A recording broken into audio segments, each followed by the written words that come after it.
رفته بودم سوی قبرستان شهر، رفته بودم سوی قبرستان شهر. هر که را دیدم سوا خوابیدم. در کنار یکدیگر ریز درشت، در کنار یکدیگر ریز درشت، هر کسی در زیر پا خوابیدم. خاک بر سر بود در گل هر کسی، خاک بر سر بود در گل هر کسی.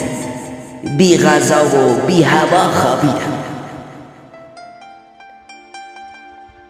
دلبر از عاشق جدا خوابیده بود، عاشق از دلبر جدا خوابیدم.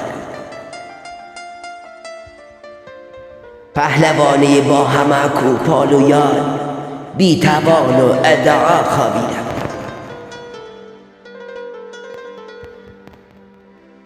آن که دورش بود ده ها پاچه خواب، زیر گل در انزوا خوابیدم.